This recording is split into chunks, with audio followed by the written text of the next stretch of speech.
Yeremia 35. Kesetiaan orang-orang Rekhab. Firman yang datang dari Tuhan kepada Yeremia di zaman Yoyakim bin Yosia, Raja Yehuda, bunyinya, "Pergilah kepada kaum orang Rekhab, bicaralah dengan mereka, dan bawalah mereka ke rumah Tuhan, ke dalam salah satu kamar, kemudian berilah mereka minum anggur." Maka aku menjemput Yaazanya bin Yeremia bin Habazia beserta saudara-saudaranya dan semua anaknya, pendeknya segenap kaum orang Rekhab. Aku membawa mereka ke rumah Tuhan, ke dalam kamar anak-anak Hanan bin Yigdalia, abdi Allah. Itulah kamar yang di sebelah kamar para pembesar, di atas kamar Maaseya bin Salum, penjaga pintu. Di depan anggota-anggota kaum orang Rekhab itu, aku meletakkan piala-piala penuh anggur dan cawan-cawan.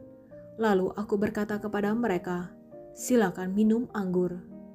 Tetapi mereka menjawab, "Kami tidak minum anggur, sebab Yonadab bin Rekhab, bapa leluhur kami, telah memberi perintah kepada kami, katanya, 'Janganlah kamu atau anak-anakmu pun minum anggur sampai selama-lamanya. Janganlah kamu mendirikan rumah, janganlah kamu menabur benih, janganlah kamu membuat atau mempunyai kebun anggur, melainkan haruslah kamu diam di kemah-kemah selama hidupmu, supaya lama kamu hidup di tanah di mana kamu tinggal sebagai orang asing.' Kami mentaati suara Yonadab bin Rekhab, bapa leluhur kami, dalam segala apa yang diperintahkannya kepada kami, agar kami tidak minum anggur selama hidup kami, yakni kami sendiri, istri kami, anak-anak lelaki, dan anak-anak perempuan kami. Agar kami tidak mendirikan rumah-rumah untuk kami diami, tidak mempunyai kebun anggur atau ladang serta benih, melainkan kami diam di kemah-kemah dan taat melakukan tempat seperti yang diperintahkan kepada kami oleh Yonadab, bapa leluhur kami. Tetapi ketika Nebukadnezar Raja Babel bergerak maju melawan negeri ini, maka kami berkata, 'Marilah kita mengungsi ke Yerusalem,' karena tentara orang Kastim dan tentara orang Aram itu. Demikianlah kami diam di Yerusalem." Pada waktu itu, datanglah firman Tuhan kepada Yeremia, bunyinya, "Beginilah firman Tuhan semesta alam, Allah Israel. Pergilah dan katakanlah kepada orang Yehuda dan kepada penduduk Yerusalem, tidakkah kamu mau menerima penghajaran, yaitu mendengarkan perkataan-perkataanku? Memang perintah Yonadab bin Rekhab itu masih ditepati.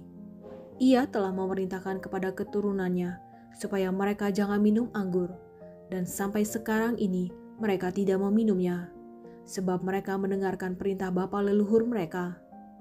Aku sendiri telah berbicara kepada kamu terus-menerus, tetapi kamu tidak mendengarkan aku.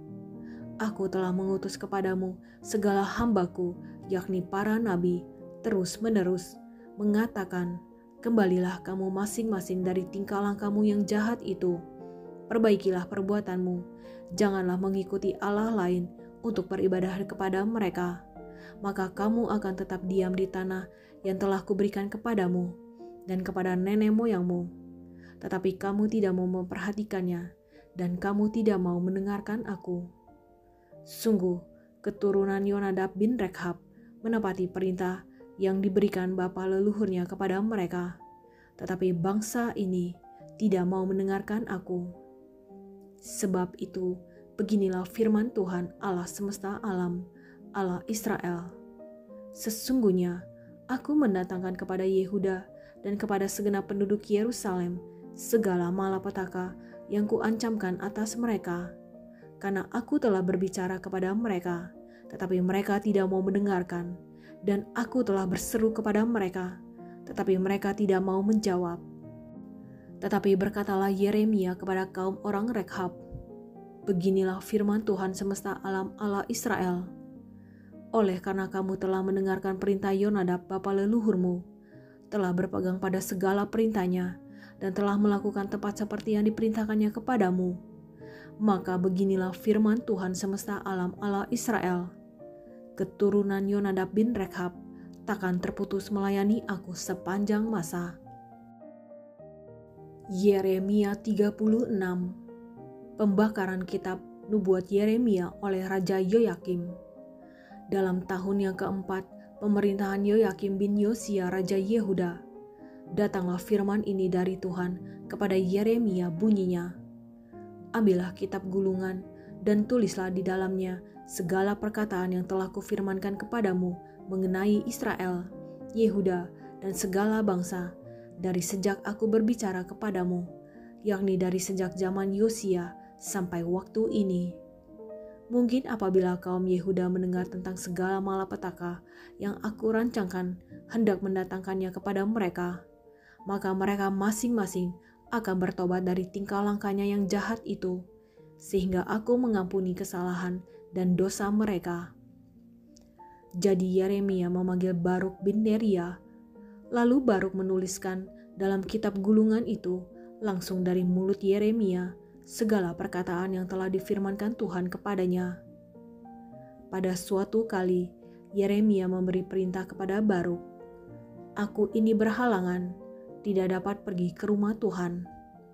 Jadi pada hari puasa, engkaulah yang pergi membacakan perkataan-perkataan Tuhan kepada orang banyak di rumah Tuhan dari gulungan yang kau tuliskan langsung dari mulutku itu, kepada segenap orang Yehuda yang datang dari kota-kotanya, haruslah kau bacakannya juga. Mungkin permohonan mereka sampai di hadapan Tuhan, dan mereka masing-masing bertobat dari tingkah langkahnya yang jahat itu, sebab besar murka dan kehangatan amarah yang diancamkan Tuhan kepada bangsa ini. Lalu Baruk bin Neria melakukan tepat seperti yang diperintahkan kepadanya oleh Nabi Yeremia untuk membacakan perkataan-perkataan Tuhan dari kitab itu di rumah Tuhan. Adapun dalam tahun yang kelima pemerintahan Yoyakim bin Yosia Raja Yehuda, dalam bulan yang ke-9, orang telah memaklumkan puasa di hadapan Tuhan bagi segenap rakyat di Yerusalem dan bagi segenap rakyat yang telah datang dari kota-kota Yehuda ke Yerusalem. Maka Baruk membacakan kepada segenap rakyat perkataan Yeremia dari kitab itu di rumah Tuhan, di kamar Gemaria, anak Panitra Safan, di pelataran atas di muka pintu gerbang baru dari rumah Tuhan.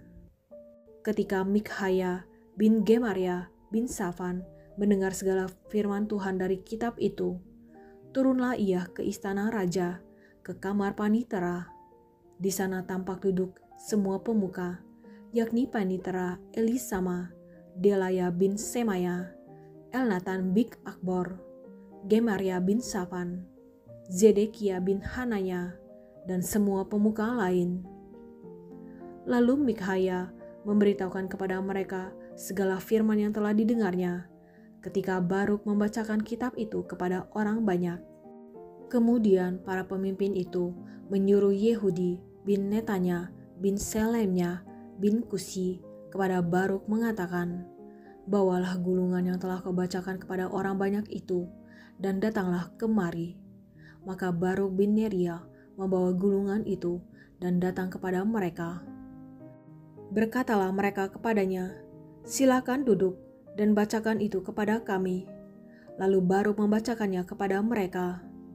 Setelah mereka mendengar segala perkataan itu, maka terkejutlah mereka dan berkata seorang kepada yang lain, kita harus dengan segera memberitahukan segala perkataan ini kepada raja. Bertanyalah mereka kepada Baruk, katanya, beritahukanlah kepada kami, bagaimana caranya engkau menuliskan segala perkataan ini. Jawab Baruk kepada mereka, segala perkataan ini langsung dari mulut Yeremia kepadaku, dan aku menuliskannya dengan tinta dalam kitab. Lalu berkatalah para pemuka itu kepada Baruk, pergilah, sembunyikanlah dirimu bersama Yeremia. Janganlah ada orang yang mengetahui di mana tempatmu. Kemudian pergilah mereka menghadap raja di pelataran. Sesudah mereka menyimpan gulungan itu di kamar panitera Elisama, mereka memberitahukan segala perkataan ini kepada raja. Raja menyuruh Yehudi mengambil gulungan itu, lalu ia mengambilnya dari kamar panitera Elisama itu. Yehudi membacakannya kepada raja dan semua pemuka yang berdiri dekat raja. Waktu itu adalah bulan yang ke-9 dan raja sedang duduk di balai musim dingin, sementara di depannya api menyala di perapian. Setiap kali apabila Yehudi selesai membacakan 3-4 lajur, maka raja mengoyak-ngoyakannya dengan pisau raut, lalu dilemparkannya ke dalam api yang di perapian itu, sampai seluruh gulungan itu habis dimakan api yang di perapian itu.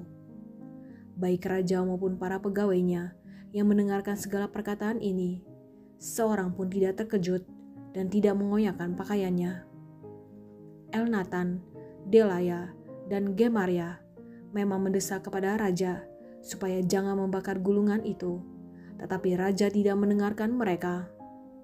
Bahkan raja memerintahkan pangeran Yerameel, Seraya bin Azriel, dan Selemya bin Abdeel untuk menangkap juru tulis Baruk dan Nabi Yeremia, tetapi Tuhan menyembunyikan mereka. Sesudah raja membakar gulungan berisi perkataan-perkataan yang dituliskan oleh Baruk langsung dari mulut Yeremia itu, maka datanglah firman Tuhan kepada Yeremia bunyinya, "Ambil pulalah gulungan lain, tuliskanlah di dalamnya segala perkataan yang semula ada di dalam gulungan yang pertama yang dibakar oleh Yoyakim Raja Yehuda. Mengenai Yoyakim Raja Yehuda, haruslah kau katakan, beginilah firman Tuhan. Engkau telah membakar gulungan ini dengan berkata, mengapakah engkau menulis di dalamnya bahwa Raja Babel pasti akan datang untuk memusnahkan negeri ini dan untuk melenyapkan dari dalamnya manusia dan hewan. Sebab itu, beginilah firman Tuhan tentang Yoyakim Raja Yehuda. Ia tidak akan mempunyai keturunan yang akan duduk di atas tahta Daud, dan mayatnya akan tercampak, sehingga kena panas di waktu siang dan kena dingin di waktu malam. Aku akan menghukum dia, keturunannya, dan hamba-hambanya karena kesalahan mereka. Aku akan mendatangkan atas mereka, atas segala penduduk Yerusalem, dan atas orang Yehuda, segenap malapetaka yang kuancamkan kepada mereka, yang mereka tidak mau mendengarnya." Maka Yeremia mengambil gulungan lain dan memberikannya kepada juru tulis Baruk bin Neria yang menuliskan di dalamnya langsung dari mulut Yeremia segala perkataan yang ada di dalam kitab yang telah dibakar Yoyakim, Raja Yehuda dalam api itu. Lagi pula masih ditambahi dengan banyak perkataan seperti itu. Yeremia 37. Raja Zedekia meminta petunjuk kepada Yeremia. Zedekia bin Yosia menjadi raja menggantikan Konya bin Yoyakim. Nebukadnezar Raja Babel telah mengangkat dia menjadi raja atas negeri Yehuda. Tetapi baik pegawai-pegawainya maupun rakyat negeri itu tidak mendengarkan firman yang disampaikan Tuhan dengan perantaraan Nabi Yeremia. Pada suatu kali, Raja Zedekia menyuruh Yukhal bin Selemnya dan Imam Zefanya bin Maasea kepada Yeremia untuk meminta, "Berdoalah hendaknya untuk kami kepada Tuhan Allah kita."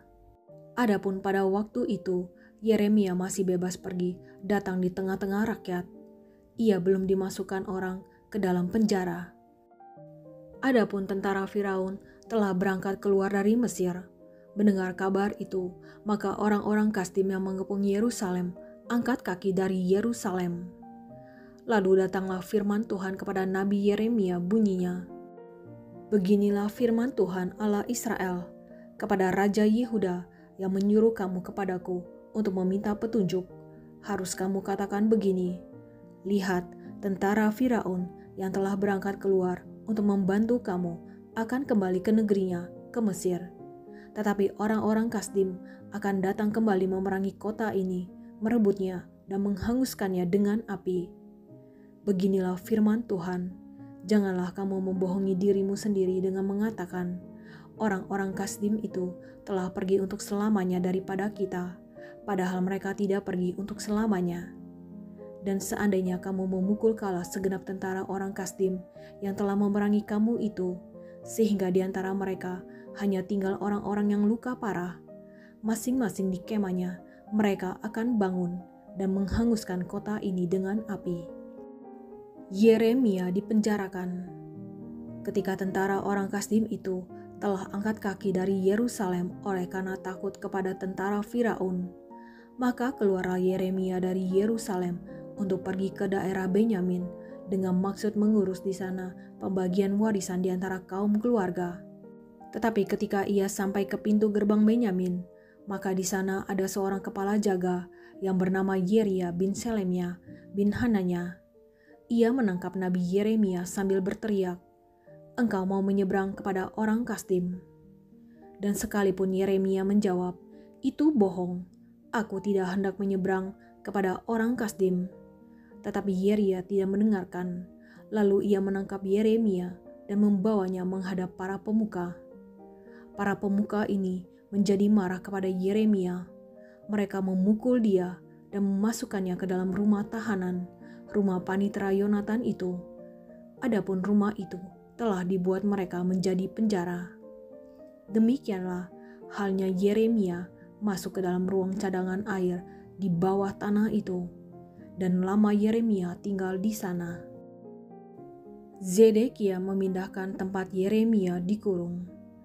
Pada suatu kali, Raja Zedekia menyuruh orang mengambil dia.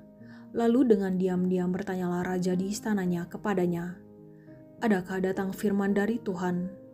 Jawab Yeremia, "Ada." Lagi katanya, bunyinya, "Engkau akan diserahkan ke dalam tangan Raja Babel." Kemudian berkatalah Yeremia kepada Raja Zedekia, "Apakah dosa yang kuperbuat kepadamu, kepada pegawai-pegawaimu, dan kepada bangsa ini, sehingga kamu memasukkan aku ke dalam penjara? Di manakah gerangan para nabimu yang telah bernubuat kepadamu bahwa Raja Babel tidak akan datang menyerang kamu dan negeri ini? Sekarang, dengarkanlah hai tuanku Raja, biarlah permohonanku sampai di hadapanmu. Janganlah kembalikan aku ke rumah panitera Yonatan, nanti aku mati di sana." Raja Zedekia memberi perintah, lalu orang menahan Yeremia di pelataran penjagaan dan memberikan setiap hari kepadanya sepotong roti dari jalan tukang roti, sampai pada waktu segala roti habis di kota itu. Demikianlah Yeremia tinggal di pelataran penjagaan itu.